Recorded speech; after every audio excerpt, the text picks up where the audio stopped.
E dim prej përvojave tona më herët që shpesh herë njerëzit i ushqejnë qentë me ushqimet që ushqejmë edhe ne. Mirë po duhet me pas shumë parasysh që qentë nuk janë tolerant për shembull ndaj kripinave qysh jemi ne për shembull edhe ndaj bibernave dhe melmesave të ndryshme që përdoren në ushqimet tona. Për shembull, nëse një qen konsumon shumë kryp, por nuk është diçka që mund me ndodhë shumë shpesh, mirë po mund të kemi edhe helmim prej krypas apo hipernatremi. Mund të më shkaktu një disbalancë elektrolitike ku uji del prej qelizave dhe pastaj shkaktohet dëmtim qelizor, ku prej këtij dëmtimi qelizor mund me ardhë deri tek dëmtimi i sistemit nervor si pasojë e kësaj që mundet me ndodhë.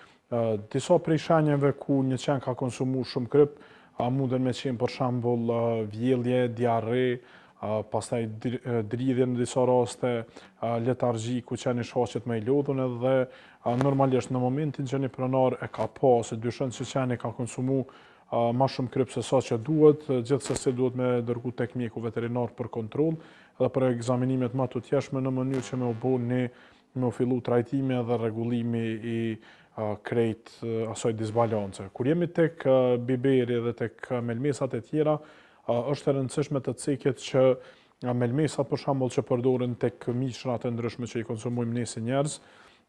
dinë me shkaktu irritim apo inflamim të traktit gastrointestinal, ku jo rrallë herë mundemi me pa vjellje, një diskomfort në pjesën e barkut, qeni ndihet pak ma i lodhun se zakonisht për shkak të djegësimës apo dhimbjes që mund me ndi në pjesën e stomakut, dhe pastaj